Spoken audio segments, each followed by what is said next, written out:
Hello ನಮಸ್ತೆ ಎಲ್ರಿಗೂ, ಹೇಗಿದ್ರಲ್ಲ? ಆ್ಯಕ್ಚುಲಾಗಿ ನಮ್ಮ ಮನೆಗೆ ಹೊಸದಾಗಿರುವಂಥ ರೋಬೋಟ್ ಥರ ನಾವು ಹೇಳಿದನ್ನೆಲ್ಲ ಅಡುಗೆ ಮಾಡುವಂಥ ಒಂದು ಹೊಸ ಎಲೆಕ್ಟ್ರಿಕಲ್ ಕುಕ್ಕರನ್ನು ತೊಗೊಂಬಂದಿದ್ದೀವಿ. ಇದು ಹೇಗೆ ಕೆಲಸ ಮಾಡುತ್ತೆ, ಏನೆಲ್ಲ ಮಾಡುತ್ತೆ ಅನ್ನೋದನ್ನು ಎಲ್ಲದನ್ನು ಇವತ್ತಿನ ವಿಡಿಯೋದಲ್ಲಿ ನಾನು ಹೇಳ್ಕೊಡ್ತಾ ಇದ್ದೇನೆ. ಈ ಗೀಕ್ ಕಂಪನಿಯವರ ರೋಬೋ ಕುಕ್ಕದ್ದು ವಿಶೇಷತೆ ಏನು ಅಂತಂದರೆ, ಇದು ಅಡುಗೆ ಮನೆಯಲ್ಲಿದೆಯಲ್ಲ, ನಮಗೊಂದು ಕೆಲಸಕ್ಕೆ ಜನ ಇದ್ದಾಗೆ. ಯಾಕಂತಂದರೆ ನಾವು ಕೆಲಸದವರ ಹತ್ರ ಇಂಗ್ರೀಡಿಯೆಂಟ್ಸ್ ಎಲ್ಲ ಕೊಟ್ಬಿಟ್ಟು ಈ ಥರ ನಮಗೆ ಅಡುಗೆ ಮಾಡಿ ಅಂತ ಹೇಳ್ತೀವಲ್ವ, ಅದೇ ಥರ ಈ ಕುಕ್ಕರಲ್ಲಿ ನಮಗೆ ಬೇಕಾಗಿರೋ ಅಡುಗೆಗೆ ಇಂಗ್ರೀಡಿಯೆಂಟ್ಸನ್ನು ಹಾಕಿಬಿಟ್ಟು ಇಷ್ಟೊತ್ತಿಗೆ ಈ ಅಡುಗೆ ಮಾಡಿ ರೆಡಿ ಇಟ್ಟಿರು ಅಂತಂದರೆ ಅಷ್ಟೊತ್ತಿಗೆ ಕರೆಕ್ಟಾಗಿ ಅಡುಗೆ ಮಾಡಿ ಬಿಸಿ ಬಿಸಿಯಾಗಿ ರೆಡಿ ಇಡುತ್ತೆ. ಇನ್ನೊಂದೇನು ಅಂತಂದರೆ ಇದಕ್ಕೆ ಗ್ಯಾಸ್ ಬೇಕಾಗಿಲ್ಲ, ಎಲೆಕ್ಟ್ರಿಸಿಟಿ ಕನ್ಸಂಪ್ಷನ್ ಕೂಡ ಅಷ್ಟೇ ತುಂಬ ಅಂತಂದರೆ ತುಂಬ ಮಿನಿಮಲ್ ಬೇಕಾಗಿರೋದು. ಹಾಗೆಯೇ ನಿಮಗೆ ಇದಕ್ಕೆ ಈ ಒಂದು ಕುಕ್ಕರ್ ಇದ್ದರೆ ಅಡುಗೆ ಮಾಡಲಿಕ್ಕೆ ಜಾಸ್ತಿ ಪಾತ್ರೆ ಪಗಡೆ ಯಾವುದೂ ಬೇಕಾಗಿಲ್ಲ. ಈವನ್ ಬಿರಿಯಾನಿ ಮಾಡಿ ರೈಸ್ ಮಾಡಿ ನಿಮ್ಗೆ ಇದೊಂದು ಕುಕ್ಕರ್ ಅಷ್ಟೇ ಬೇಕಾಗಿರೋದು. ಮತ್ತೊಂದು ಏನು ಅಂತಂದರೆ, ಕೆಲವೊಂದು ಸರಿ ನಮಗೆ ಬೆಳಿಗ್ಗೆ ಎದ್ದು ಎಲ್ಲಾದರೂ ಅರ್ಜೆಂಟಾಗಿ ಹೋಗ್ಲಿಕ್ಕೆ ಇರುತ್ತದೆ ಅಂತ ಇಟ್ಕೊಳ್ಳಿ. ಬೆಳಿಗ್ಗೆ ಎದ್ದು ನಮಗೆ ಅಡುಗೆ ಮಾಡಲಿಕ್ಕೆ ಆಗಲ್ಲ. ಅವಾಗ ಏನು ಮಾಡ್ಬೋದು, ರಾತ್ರಿ ಮಲಗುವಾಗಲೇ ನಮಗೆ ಬೇಕಾದ ಅಡುಗೆಗೆ ಇಂಗ್ರೀಡಿಯೆಂಟ್ಸನ್ನು ಈ ಕುಕ್ಕರಲ್ಲಿ ಹಾಕಿಬಿಟ್ಟು ಇಷ್ಟೊತ್ತಿಗೆ ನಾನು ಹೇಳ್ತೀನಿ ಈ ಥರ ಅಡುಗೆ ಮಾಡಿ ರೆಡಿ ಇಟ್ಟಿರು ಅಂತಂದರೆ ನಾವು ಹೇಳುವಷ್ಟು ಹೊತ್ತಿಗೆ ಇದೆಯಲ್ವ, ಬಿಸಿ ಬಿಸಿಯಾಗಿರುವಂತಹ ನಾವು ಹೇಳಿದಂಥ ಅಡುಗೆ ರೆಡಿ ಇರುತ್ತೆ. ಅಷ್ಟೊಂದು ಸ್ಪೆಷಲ್ ಆಗಿರುವಂಥ ಒಂದು ಕುಕ್ಕರ್ ಇದು. ಇದನ್ನ ನಾನು ಓಪನ್ ಮಾಡಿ ತೋರಿಸ್ತೇನೆ. ಹಾಗೆಯೇ ಇದು ಹೇಗೆ ಕೆಲಸ ಮಾಡುತ್ತೆ ಅನ್ನೋದನ್ನು ಕೂಡ ವಿವರಿಸ್ತೇನೆ. ಹಾಗೆಯೇ ಇದರಲ್ಲೊಂದು ಸೂಪರ್ ಆಗಿರುವಂಥ ಪಲಾವನ್ನು ಕೂಡ ಹೇಗೆ ಮಾಡ್ಬೋದು ತುಂಬಾ ಸುಲಭವಾಗಿ ಅನ್ನೋದನ್ನು ಕೂಡ ವಿವರಿಸ್ತೇನೆ. ವಿಡಿಯೋ ಪೂರ್ತಿಯಾಗಿ ನೋಡಿ. ಅರ್ಧರ್ಧ ನೋಡಿದರೆ ನಿಮಗೇನು ಅರ್ಥ ಆಗಲ್ಲ. ಹಾಗೆಯೇ ಈ ವಿಡಿಯೋನ ಲೈಕ್ ಮಾಡಲಿಕ್ಕೆ ಮರಿಬೇಡಿ, ಬೇರೆಯವರಿಗೆ ಶೇರ್ ಮಾಡಲಿಕ್ಕೆ ಕೂಡ ಮರಿಬೇಡಿ. ಥ್ಯಾಂಕ್ಸ್ ಎಲ್ರಿಗೂ. ಇದು ಗೀಕ್ ಕಂಪ್ನಿಯವ್ರದ್ದು ರೋಬೋ ಕುಕ್ ಝೀಟಾ ಅನ್ನುವಂತಹ ಎಲೆಕ್ಟ್ರಿಕಲ್ ಕುಕ್ಕರ್. ಒಂಥರ ನಮಗೆ ಕಿಚನಲ್ಲಿ ಅಸಿಸ್ಟೆಂಟ್ ಥರ ಇದು ಕೆಲಸ ಮಾಡುತ್ತೆ. ಈ ಬಾಕ್ಸನ್ನು ನಾನು ಇವಾಗ ಓಪನ್ ಮಾಡ್ತಾ ಇದ್ದೀನಿ. ಕಾರ್ಡ್ಬೋರ್ಡ್ ಬಾಕ್ಸಲ್ಲಿ ಮತ್ತು ನಿಮಗೆ ಥರ್ಮೋಕೋಲ್ ಇದೆಲ್ಲ ಹಾಕಿ ನೀಟಾಗಿ ಪ್ಯಾಕ್ ಮಾಡಿರ್ತಾರೆ. ಇದರಲ್ಲೊಂದು ಮ್ಯಾನ್ಯಲ್ ಕೂಡ ನಿಮಗೆ ಸಿಗುತ್ತೆ. ನೀವು ಯಾವುದೇ ಐಟಮ್ ಇರ್ಬೋದು, ಈವನ್ ಕುಕ್ಕರ್ ಇರ್ಬೋದು, ಏನೇ ಇರ್ಬೋದು, ಯೂಸ್ ಮಾಡೋಕ್ಕಿಂತ ಮುಂಚೆ ಮ್ಯಾನ್ಯಲನ್ನು 100% ಓದಲೇಬೇಕು ನೀವು. ಯಾಕಂತಂದರೆ ಕರೆಕ್ಟಾಗಿ ಇನ್ಸ್ಟ್ರಕ್ಷನ್ಸ್ ಇರುತ್ತೆ. ಹಾಗೇನೆ ಇದ್ರದ್ದು ಇನ್ನೊಂದು ಪ್ಲಸ್ ಪಾಯಿಂಟ್ ಏನು ಗೊತ್ತಾ, ಈ ಕುಕ್ಕರ್ ಜೊತೆಗೆ ನಿಮಗೆ 100ಕ್ಕಿಂತಲೂ ಜಾಸ್ತಿ ರೆಸಿಪೀಸ್ ಇರುವಂತಹ ಒಂದು ರೆಸಿಪಿ ಬುಕ್ ಕೂಡ ಸಿಗುತ್ತೆ. ಇದೆಲ್ಲ ಏನು ಅಂತಂದರೆ, ಇದಿಷ್ಟು ರೆಸಿಪೀಸನ್ನು ಕೂಡ ನಾವು ಈ ಕುಕ್ಕರನ್ನು ಯೂಸ್ ಮಾಡಿಕೊಂಡು ಮಾಡ್ಬೋದು. ಅದು ಫ್ರೈ ಇರ್ಬೋದು ಅಥವಾ ಚಿಕನ್ ಮಸಾಲ ಗ್ರೇವಿ ಇರ್ಬೋದು, ಬಿರಿಯಾನಿ ಇರ್ಬೋದು, ಎಲ್ಲದನ್ನು, ಸ್ವೀಟ್ ಇರ್ಬೋದು, ಸ್ಟಾರ್ಟರ್ ಎಲ್ಲದನ್ನು ಇದರಲ್ಲಿ ಮಾಡ್ಬೋದು. ಎಲ್ಲ ಡೀಟೇಲ್ಸ್ ನಿಮಗೆ ಆ ರೆಸಿಪಿ ಬುಕ್ಕಲ್ಲಿರುತ್ತೆ.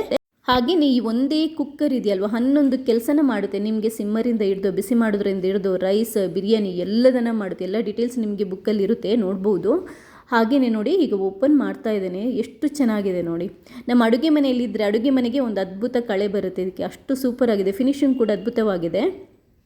ಇವಾಗ ಇದನ್ನ ಓಪನ್ ಮಾಡೋ ತೋರಿಸ್ತೀನಿ. ಮೇಲ್ಗಡೆ ಲಿಡ್ ಇದೆಯಲ್ವ, ಲಿಡ್ಡಿಗೆ ಒಂದು ಹೋಲ್ಡರ್ ಇರುತ್ತೆ. ಹೋಲ್ಡರನ್ನು ಇಟ್ಕೊಂಡು ಇಲ್ಲಿ ಆ್ಯರೋ ಮಾರ್ಕ್ ಇದೆಯಲ್ವ, ಅದನ್ನ ನೋಡಿ ಈ ಥರ ತಿರುಗಿಸಿಬಿಟ್ಟು ನೀವು ಈ ಮುಚ್ಚಳನ ಲಿಫ್ಟ್ ಮಾಡ್ಬೋದು ತುಂಬಾ ಸಿಂಪಲ್ಲಾಗಿ. ಹಾಗೆಯೇ ಕ್ಲೋಸ್ ಮಾಡುವಾಗ ಕೂಡ ಅಷ್ಟೇ, ಈ ಥರ ಕ್ಲೋಸ್ ಮಾಡಿ, ನೆಕ್ಸ್ಟ್ ಕ್ಲೋಸ್ ಮಾಡಿದ್ರೆ ಅದು ಲಾಕ್ ಆಗಿಬಿಡುತ್ತೆ. ಆಮೇಲೆ ಇದು ಓಪನ್ ಆಗಲ್ಲ. ನಾವು ಕುಕ್ಕರಲ್ಲಿ ಅಡುಗೆನ ಮಾಡ್ಬೋದು. ಆನಂತರ ಇನ್ನೊಂದು ಏನು ಅಂತಂದರೆ, ಮುಖ್ಯವಾಗಿ ನಾನು ನಿಮ್ಗೆ ಹೇಳಬೇಕು, ಯಾವುದೇ ಕಾರಣಕ್ಕೆ ಲಿಡ್ ಹ್ಯಾಂಡಲಲ್ಲಿ ಇಟ್ಕೊಂಡು ಎತ್ತಬಾರ್ದು. ಆ ಕಡೆ ಈ ಕಡೆ ಕುಕ್ಕರಲ್ಲಿ ಹೋಲ್ಡರ್ ಇರುತ್ತಲ್ವ, ಅದರಲ್ಲೇ ಇಟ್ಕೊಂಡು ಎತ್ತಬೇಕು. ಹಾಗೆಯೇ ಈ ಹ್ಯಾಂಡಲ್ ಹತ್ರ ಒಂದು ಪ್ರೆಷರು ವಾಲ್ವ್ ಇರುತ್ತೆ, ಅದರಲ್ಲೊಂದು ಸ್ಟಿಕ್ ಮಾಡಿರ್ತಾರೆ. ಈ ಸ್ಟಿಕ್ಕರನ್ನು ನಾವು ಫಸ್ಟ್ ಯೂಸ್ ಮಾಡೋಕ್ಕಿಂತ ಮುಂಚೆ ರಿಮೂವ್ ಮಾಡಬೇಕು. ಈ ವಾಲ್ವ್ ಏನಕ್ಕಿದೆ ಅಂತಂದರೆ, ಪ್ರೆಷರನ್ನು ರಿಲೀಸ್ ಮಾಡೋಕ್ಕೆ. ಹಾಗೆಯೇ ಹ್ಯಾಂಡಲಲ್ಲಿ ನಿಮಗೆ ಒಂದು ಬಟನ್ ಕೊಟ್ಟಿರ್ತಾರೆ, ಅದನ್ನ ಅಪ್ ಮಾಡಿದರೆ ಈ ಪ್ರೆಷರ್ ವಾಲ್ವ್ ಓಪನ್ ಆಗುತ್ತೆ, ಡೌನ್ ಮಾಡಿದರೆ ಪ್ರೆಷರ್ ವಾಲ್ವ್ ಕ್ಲೋಸ್ ಆಗುತ್ತೆ. ನಮಗೇನಾದರೂ ಅರ್ಜೆಂಟಾಗಿ ಪ್ರೆಷರನ್ನು ರಿಲೀಸ್ ಮಾಡಬೇಕು ಅಂತಂದರೆ ನಾವು ಈ ವಾಲ್ವನ್ನು ಅಥವಾ ಈ ಬಟನನ್ನು ಯೂಸ್ ಮಾಡ್ಬೋದು. ಈಗ ಈ ಕುಕ್ಕರನ್ನು ಓಪನ್ ಮಾಡಿ ತೋರಿಸ್ತಾ ಇದ್ದೇನೆ ನೋಡಿ. ಈ ಲಿಡ್ಡಲ್ಲಿ ಇದೆಯಲ್ವಾ, ನಿಮಗೊಂದು ಪ್ಲೇಟ್ ಇರುತ್ತೆ, ಹಾಗೆ ಒಂದು ಅದಕ್ಕೆ ಹೋಲ್ಡರ್ ಇರುತ್ತೆ. ಅದನ್ನ ಈ ಥರ ತೆಗೆದ್ರೆ ನಿಮಗೆ ಇದರಲ್ಲೊಂದು ಗ್ಯಾಸ್ಕೆಟ್ ಇರುತ್ತೆ ನೋಡಿ. ನಾರ್ಮಲ್ ಆಗಿ ಕುಕ್ಕರಲ್ಲಿ ಗ್ಯಾಸ್ಕೆಟ್ ಇರುತ್ತಲ್ವ, ಹಾಗೆಯೇ ಇದರಲ್ಲೊಂದು ಗ್ಯಾಸ್ಕೆಟ್ ಇರುತ್ತೆ. ಇದನ್ನ ನಾವು ಆ್ಯಕ್ಚುಲಾಗಿ ಅಡುಗೆ ಆದ ನಂತರ ನೀರಲ್ಲಿ ಕ್ಲೀನ್ ಮಾಡಿಬಿಟ್ಟು ಮತ್ತೆ ಇದಕ್ಕೆ ಹಾಕೋಬೋದು. ಬಟ್ ಹಾಕೊಳ್ಳುವಾಗ ನೀರಿನ ಪಸೆ ಇರೋದಾಗೆ ನೋಡ್ಕೊಳ್ಳಿ. ಈ ಥರ ಹಾಕ್ಕೊಂಡ್ರೆ ಮುಗಿಯಿತು. ಹಾಗೆಯೇ ಆ ಹೋಲ್ಡರಲ್ಲಿ ಇಟ್ಕೊಂಡು ನೋಡಿ, ಆ ಲಿಡ್ಡಲ್ಲಿ ಇನ್ನೊಂದು ಈ ಥರ ಬಟನ್ ಥರ ಇರುತ್ತೆ. ನಾವು ಅದಕ್ಕೆ ಈ ಹೋಲನ್ನು ಕರೆಕ್ಟಾಗಿ ಇಟ್ಕೊಂಡು ಪ್ರೆಸ್ ಮಾಡಿದರೆ ಮತ್ತೆ ಇದು ನೀಟಾಗಿ ಹಾಗೆಯೇ ಕೂತ್ಕೊಳ್ಳುತ್ತೆ. ಹಾಗೆಯೇ ಇದರಲ್ಲಿ ಪವರ್ ಕಾರ್ಡ್ ಕೂಡ ಇರುತ್ತೆ. ಇದನ್ನ ನೀವು ಪ್ಲಗ್ಗೆ ಕನೆಕ್ಟ್ ಮಾಡ್ಕೋಬೋದು. ಇದೇನಪ್ಪ ಅಂತಂದರೆ, ಇದು ಹೀಟ್ ರೆಸಿಸ್ಟೆನ್ಸ್ ಗ್ಲೌಸ್ ಅಂತ ಅಂತಾರೆ. ನಮಗೆ ಬಿಸಿ ಪಾತ್ರೆನ ಎತ್ಕೊಳ್ಳೋಕ್ಕೆ ನೋಡಿ ಈ ಥರ ಕೈಗೆ ಹಾಕಿಬಿಟ್ಟು ಗ್ಲೌಸ್ ಥರ ಯೂಸ್ ಮಾಡ್ಬೋದು. ಬಿಸಿ ಇರುತ್ತಲ್ವ, ಆವಾಗ ಇದು ಹೆಲ್ಪ್ ಆಗುತ್ತೆ. ಈ ಬಾಕ್ಸಲ್ಲಿ ಬಂದಿರುತ್ತೆ. ಒಂದು ಮೆಷರಿಂಗ್ ಕಪ್ ಕೂಡ ಇರುತ್ತೆ ನಿಮಗೆ ಮೆಷರ್ ಮಾಡ್ಕೊಳ್ಳೋಕ್ಕೆ, ಹಾಗೆಯೇ ಒಂದು ಸ್ಕೂಪ್ ಕೂಡ ಕೊಟ್ಟಿರ್ತಾರೆ ಸೌಟ್ ಥರ. ನೆಕ್ಸ್ಟ್ ಈಗ ಮೇಯ್ನಾಗಿ ಇದು ಕುಕ್ಕಿಂಗ್ ಪಾಟ್. ಈ ಒಂದು ಪಾಟಿಂದಲೇ ನಾವು ಎಲ್ಲ ಅಡುಗೆನ ಮಾಡುವಂಥದ್ದು. ಇದು ಸ್ಟೇನ್ಲೆಸ್ ಸ್ಟೀಲ್ದು ಕೂಡ ಬರುತ್ತೆ, ನಾನ್ ಸ್ಟಿಕ್ ಕೂಡ ಬರುತ್ತೆ. ನಾನು ಈ ಥರದ್ದು ತಗೊಂಡಿದ್ದೇನೆ. ಹಾಗೆಯೇ ಇದು ಕುಕ್ಕರ್ದು ಇನ್ನರ್ ಪಾರ್ಟ್. ಇದರಲ್ಲೇ ಇದೆಯಲ್ವ, ನಾವು ಈ ಪಾಟನ್ನು ಇಟ್ಬಿಟ್ಟು ಅಡುಗೆಯನ್ನು ಮಾಡುವಂಥದ್ದು. ನಾವು ಅಡುಗೆ ಮಾಡುವಾಗ ಇನ್ನರ್ ಪಾರ್ಟ್ ಇರೋದಲ್ವ, ಅದನ್ನ ಯಾವುದೇ ಕಾರಣಕ್ಕೆ ಟಚ್ ಮಾಡಬಾರ್ದು. ಇವಾಗ ಈ ಕುಕ್ಕರ್ನ ಹಿಂದ್ಗಡೆ ಕೆಳಗಡೆ ನಮಗೆ ಈ ಪವರ್ ಕಾರ್ಡನ್ನು ಸಿಕ್ಸ್ಲಿಕ್ಕೆ ಆಪ್ಷನ್ ಇರುತ್ತೆ, ಅಲ್ಲಿ ನೀವು ಫಿಕ್ಸ್ ಮಾಡ್ಬೋದು. ಹಾಗೆಯೇ ಮೇಯ್ನಾಗಿ ಈ ಕುಕ್ಕರ್ ಇದು ಫಂಕ್ಷನ್ ಅಥವಾ ಇದು ಕೆಲಸ ಮಾಡೋದು ನಾವು ಹೇಳಿದಾಗೆ ಹೇಗೆ ಅಂತಂದರೆ ಈ ಕಂಟ್ರೋಲ್ ಪ್ಯಾನಿಂದ. ಇದನ್ನ ಆನ್ ಆಫ್ ಬಟನ್ ಇರುತ್ತೆ ನಮಗೆ ಆನ್ ಮಾಡಲಿಕ್ಕೆ.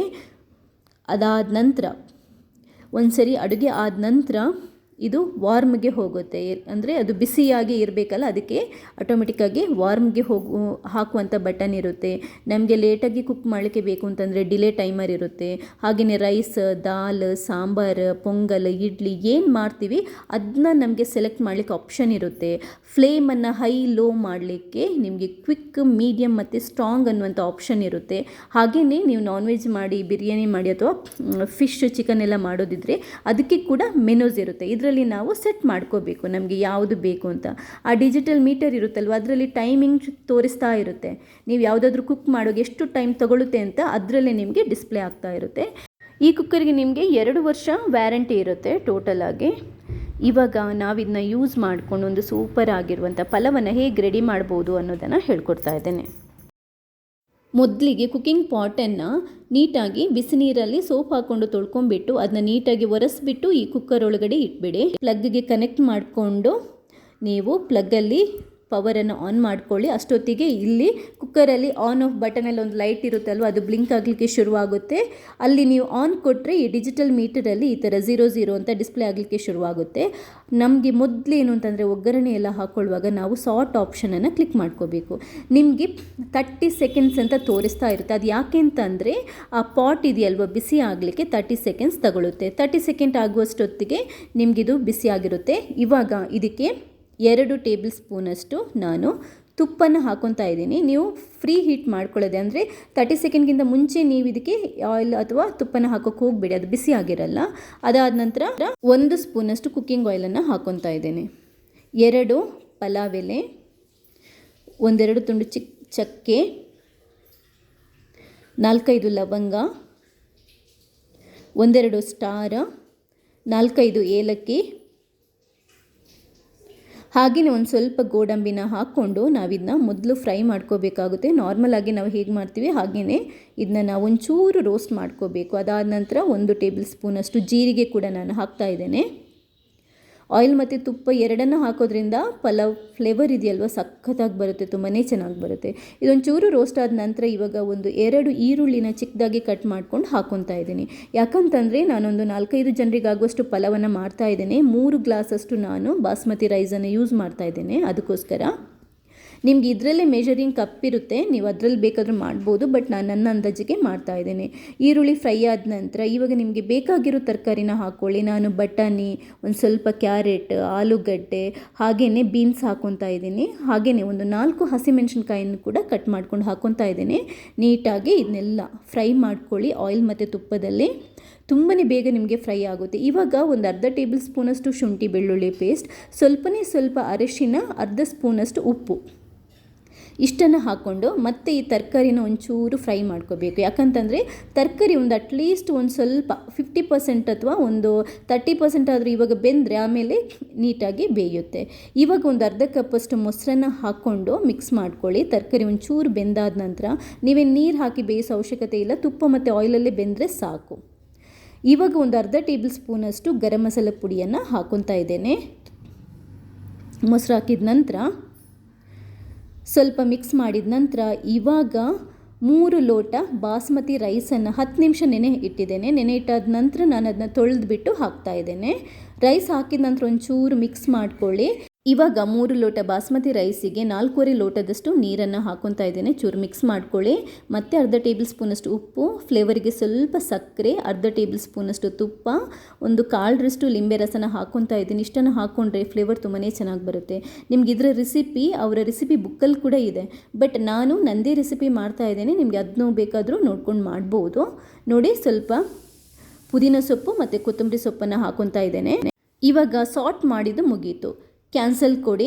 ಸಾರ್ಟ್ ಕ್ಯಾನ್ಸಲ್ ಆಗುತ್ತೆ, ಅಂದರೆ ನಾವು ಒಗ್ಗರಣೆ ಹಾಕಿದ್ದು ಮುಗೀತು. ಈಗ ಸಾರ್ಟ್ ಕ್ಯಾನ್ಸಲ್ ಆದ ನಂತರ ನಮಗೆ ಇದನ್ನ ಬೇಯಲಿಕ್ಕೆ ಈ ಆಪ್ಷನಲ್ಲಿ ಮೆನುವಲ್ಲಿ ನಾವು ಪಲಾವ್ ಮೆನು ಅಥವಾ ಬಿರಿಯಾನಿ ಮೆನು ಇರುತ್ತಲ್ಲ, ಅದನ್ನ ಸೆಲೆಕ್ಟ್ ಮಾಡ್ಕೋಬೇಕು. ಅದಕ್ಕೆ ನಾನ್ ವೆಜ್ ಅಂತ ಒಂದು ಆಪ್ಷನ್ ಇದೆಯಲ್ಲ, ಅದನ್ನ ಕ್ಲಿಕ್ ಮಾಡಿ. ಆವಾಗ ನಿಮಗೆ ಡಿಸ್ಪ್ಲೇ ಮೀಟರಲ್ಲಿ 15 ಅಂತ ತೋರಿಸ್ತಾ ಇರುತ್ತೆ, ಅಂದರೆ 15 ಮಿನಿಟ್ಸಲ್ಲಿ ನಿಮ್ಮದು ಅಡುಗೆ ಆಗುತ್ತೆ ಅಂತ ಅದೇ ಹೇಳುತ್ತೆ. ಲಿಡ್ಡನ್ನು ಕ್ಲೋಸ್ ಮಾಡಿ. ನೋಡಿ, ಈ ಥರ ಕ್ಲೋಸ್ ಮಾಡಬೇಕು. ಕ್ಲೋಸ್ ಮಾಡಿಬಿಟ್ಟು ಒಂದು ಸರಿ ಪ್ರೆಷರ್ ನಾಬ್ ಇದೆಯಲ್ಲೋ ಅದನ್ನ ಚೆಕ್ ಮಾಡ್ಕೊಳ್ಳಿ. ಇದು ಯಾವತ್ತೂ ಕ್ಲೋಸ್ ಆಗಿರಬೇಕು. ಅಲ್ಲಿ ಪ್ರೆಷರ್ ಹೋಗ್ತಾ ಇದ್ದರೆ ನಿಮಗೆ ಅದು ಬೇಯಲ್ಲ. ಓಕೆ, ಬೇಯಲಿಕ್ಕೆ ಬಿಟ್ಬಿಡಿ. ಇಷ್ಟೇ, ಮುಗೀತು, ನಿಮ್ಮ ಕೆಲಸ ಮುಗೀತು. ಇವಾಗ ಇಲ್ಲಿದೆಯಲ್ಲ ಒಂದು ನಿಮ್ಗೆ ಈ ಥರ ಕಾಣ್ತಾ ಇದೆಯಲ್ಲ, ಇದು ಏನಿಲ್ಲ, ಅಲ್ಲಿ ನಮಗೆ ಬೇಯ್ತಾ ಇರಬೇಕಾದ್ರೆ ಕೆಲವೊಂದು ಸರಿ ಸ್ಟೀಮ್ ಹೋಗ್ತಾ ಇರುತ್ತಲ್ವ, ನೀರು ಹೋಗ್ತಾ ಇರುತ್ತಲ್ವ, ಅದು ಇದರಲ್ಲಿ ಸ್ಟೋರ್ ಆಗುತ್ತೆ. ಇದನ್ನ ನೀವು ರಿಮೂವ್ ಮಾಡಿ ನೀರೇನಾದರೂ ಸ್ಟೋರ್ ಆಗಿದ್ರೆ ಆಮೇಲೆ ಕ್ಲೀನ್ ಮಾಡ್ಕೋಬೋದು ಆವಾಗವಾಗ. ಇದು ಏನು ಗೊತ್ತಾ, ಫ್ಲೋಟಿಂಗ್ ವಾಲ್ವ್ ಅಂತಾರೆ. ನಮ್ಮ ಕುಕ್ಕರಲ್ಲಿ ಕೂಡ ಇರುತ್ತಲ್ವ, ಎಕ್ಸಸ್ ಗ್ಯಾಸ್ ಪ್ರೆಷರ್ ಇದ್ದರೆ ರಿಲೀಸ್ ಮಾಡ್ತಾ ಇರುತ್ತೆ. ನಮಗೆ ಗ್ಯಾಸ್ ಸ್ಟವಲ್ಲಿ ಆಪ್ಷನ್ ಇರೋ ಥರ medium flame, high flame, low flame ಅನ್ನೋ ಥರ ಈ ಕುಕ್ಕರಲ್ಲಿ ಕೂಡ ಆಪ್ಷನ್ ಇರುತ್ತೆ. ನಿಮಗೆ ಟೇಸ್ಟ್ ಅನ್ನೋ ಇದರಲ್ಲಿ ಕ್ವಿಕ್, ಮೀಡಿಯಮ್, ಸ್ಟ್ರಾಂಗ್ ಅನ್ನೋ ಥರ ಆಪ್ಷನ್ ಇರುತ್ತೆ. ಪ್ಲಸ್ ಮೈನಸ್ ನೀವು ಅಡ್ಜಸ್ಟ್ ಮಾಡ್ಕೊಳ್ಳೋದು. ಅಂದರೆ ಬೇಗ ಆಗಬೇಕಾ, ಕಮ್ಮಿ ಆಗಬೇಕಾ. ಬೇಗ ಆಗಬೇಕು ಅಂತಂದರೆ ಅಂದರೆ ಕ್ವಿಕ್ಕನ್ನು ಸೆಲೆಕ್ಟ್ ಮಾಡ್ಬೋದು. ಈ ಥರ ಎಲ್ಲ ಇರುತ್ತೆ. ಸೊ ಇದನ್ನ ಕೂಡ ನೀವು ನೋಡಿಕೊಂಡು ಸೆಟ್ ಮಾಡ್ಬೋದು. 15 ನಿಮಿಷ ಆದ ನಂತರ ಕೊನೆಗೆ 1 ನಿಮಿಷ ಇರುವ ಗಮನ ಇಡಿ. ನಿಮಗೆ 3 ಸೆಕೆಂಡ್ ಇರುವಾಗ 3 ಬೀಪ್ ಸೌಂಡ್ ಬರುತ್ತೆ. ನೋಡಿ, ಈ ಥರ ಅಲ್ಲಿಗೆ ಅಡುಗೆ ಮುಗೀತು. ಇವಾಗ ಅದು ಆಟೋಮೆಟಿಕ್ಕಾಗಿ ಕೀಪ್ ವಾರ್ಮ್, ಅಂದರೆ ಬೆಚ್ಚಗಿರಿ ಅನ್ನೋಂಥ ಆಪ್ಷನ್ಗೆ ಹೋಗುತ್ತೆ. ನಿಮಗೆ ಬೇಡ, ನೀವು ಇವಾಗಲೇ ಮಾಡ್ತೀರಾ ಅಂತ ಅಂದರೆ ಕ್ಯಾನ್ಸಲ್ ಕೊಟ್ಬಿಟ್ಟು ಇದನ್ನ ಆಫ್ ಮಾಡಿಬಿಡಿ. ಇವಾಗ ನೋಡಿ, ನೀವು ಕುಕ್ಕರಲ್ಲಿ ಹೇಗೆ ಪ್ರೆಷರ್ ಹೋಗದೆ ನಾವು ಲಿಡ್ಡನ್ನು ಓಪನ್ ಮಾಡಲ್ವೋ ಅದೇ ಥರ ಇದರಲ್ಲಿ ಕೂಡ ಪ್ರೆಷರ್ ಹೋಗದೆ ಯಾವುದೇ ಕಾರಣಕ್ಕೆ ನಾವು ಲಿಡ್ಡನ್ನು ಓಪನ್ ಮಾಡಬಾರ್ದು. ಅರ್ಜೆಂಟಾಗಿ ಏನಾದರೂ ಬೇಕು ಅಂತಂದರೆ ಈ ನಾಬ್ ಇರುತ್ತಲ್ಲ, ಸ್ವಿಚ್ಚನ್ನು ಡೌನ್ ಮಾಡಿ ಅಥವಾ ಅಪ್ ಮಾಡಿ ಪ್ರೆಷರನ್ನು ರಿಲೀಸ್ ಮಾಡ್ಕೋಬೋದು. ಬೇಡ ಅದರಷ್ಟಕ್ಕೆ ತಣ್ಣಗಾಗಲಿ ಅಂತಂದರೆ ಅದು ತಣ್ಣಗಾಗೋ ತನಕ, ಅಂದರೆ ಆ ಪ್ರೆಷರ್ ಹೋಗೋ ತನಕ ಹಾಗೆ ಬಿಟ್ಬಿಡಿ. ಕಂಪ್ಲೀಟಾಗಿ ಪ್ರೆಷರ್ ಹೋದ ನಂತರ ನೀವು ಓಪನ್ ಮಾಡ್ಕೋಬೋದು. ನೋಡಿ, ಪರ್ಫೆಕ್ಟಾಗಿ ನಾವು ನಾರ್ಮಲಾಗಿ ಹೇಗೆ ಪಲಾವ್ ಮಾಡ್ತೀವಿ ಅದಕ್ಕಿಂತಲೂ ಸೂಪರಾಗಿ ಬಂದು. ಇದರದ್ದು ಸ್ಪೆಷಾಲಿಟಿ ಇನ್ನೊಂದು ಏನು ಅಂತಂದರೆ ರೈಸ್ ಮೆದ್ದೆ ಆಗೋದಾಗಲಿ, ಗಟ್ಟಿ ಇರೋದಾಗಲಿ ಇರಲ್ಲ.